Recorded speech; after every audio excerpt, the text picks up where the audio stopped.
What's up, guys? Welcome back to the channel. So we're taking a look at Spider-Man 2 here on the Lenovo Legion Go. I'm trying to cover this and hit it on all of my handhelds here, but it's taking a little bit of time. But anyways, we've already got the Steam Deck, the Claw 8 up, and now we've got the Legion Go. And this game, it's a little rough in a lot of places on all of the handhelds, especially moving around the city. But general combat and missions and stuff isn't too bad. The game's more than playable for the most part on all the handhelds. So let's get into it and take a closer look at Spider-Man 2 here on the Legion Go. Alright, so first thing is the settings we've got for this game and what's available. We're going to start off at 1200p, but we'll also take a look at 800p. We won't use VSync unless we have frame generation on. We're using FSR 3.1 with and without frame gen here, and for the most part I'll use balanced for 1200p, but you can of course get away with performance or quality depending on what you're looking for. We're also going to mess with the low preset for the most part here because that's kind of what's working the best, but there's very low, medium, high, and all of that as well here. Now just a quick look sitting still in this spot with balanced FSR 3.1. We're going to go ahead and jump in here and we'll switch it over to performance. We were at about 47 FPS before the switch. We'll switch it to performance here and we'll come up to I think about 51, 52, something like that here. So a gain of about 5 on that. But you know how performance can look sometimes, especially artifacting and stuff with FSR. So depends on what you want to do there. I prefer balanced. You could also mess with quality if you want to go that way, but you do drop another 3 FPS. Here's the very low preset, again just sitting still. This would work fine in the game, but it doesn't look very good. Medium is gonna be okay if you're at 800p or in certain areas, but it does drop off pretty bad when you're moving around the city. And the high preset gets very low into the teens when you're moving around the city, so I wouldn't recommend that even with frame gen unless you're in certain parts of the game. For the most part, the low preset tweaked with some medium in there tends to be the best for all the handhelds that I've experienced here so far. And definitely in this game, the frame gen implementation is really good, like a lot of the other new titles that have been coming out, and it smooths out the game really well. And I know for single player campaign it works pretty well. For competitive stuff we don't necessarily love the frame gen, but I actually like it in this game, especially for what it's doing here, moving around the city.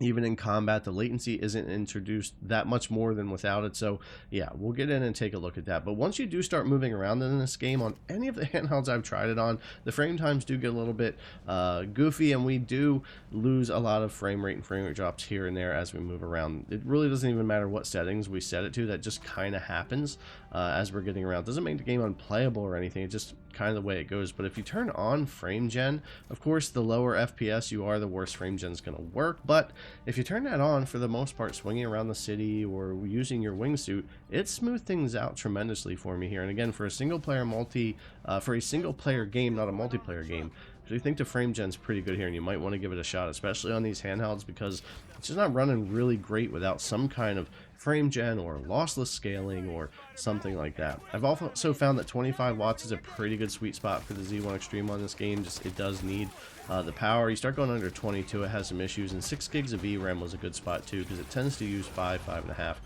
for the most part. That's what I was finding out anyway. But jumping into some Combat 2 here, turning off the frame gen again, with and without, combat feels fine. Frame times stay pretty decent, and I prefer it with frame gen. There is some introduced latency though, so it's going to be up to you if you want to mess with it that way.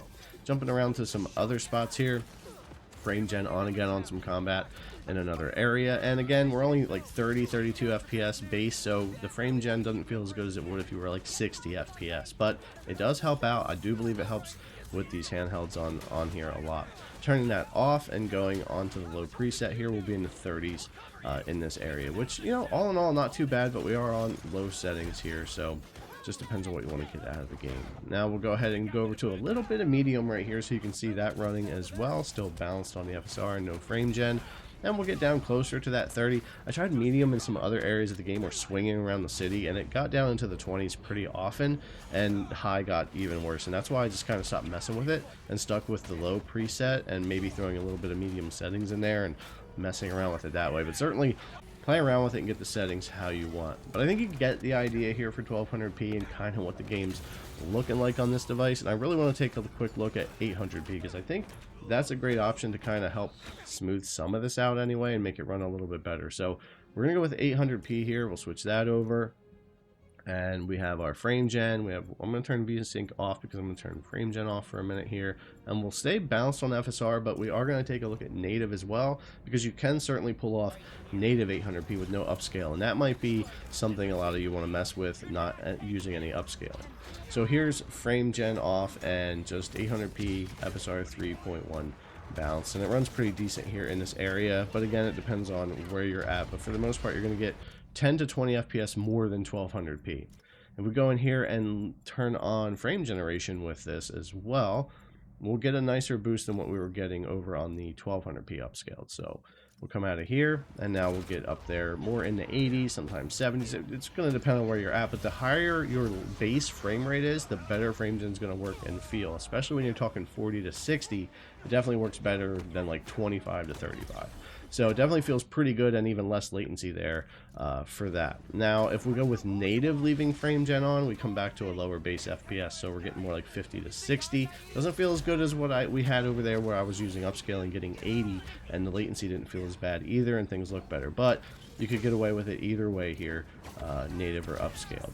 And if we turn off frame gen, so now we're just native and no frame gen at all, running that low preset at 25 watts, you'll see is around in the 30s. This is kind of the performance you'll get with medium on 1200p being upscaled and all of that, as you will get here at native 800p on low. It's kind of how they equate, or what it looks like to me as I've been playing throughout the game. But yeah, either way, 1200p with some upscaling, or 800p native or with some upscaling and frame gen involved, I think the game looks and plays pretty well here on the go. Could certainly be better, and I think there's some patches that could help the game, and driver updates and things like that. So we'll just have to see how that plays out over time. But anyway, Spider-Man 2 here on the Lenovo Legion Go, pretty playable. Definitely tweak it to your liking.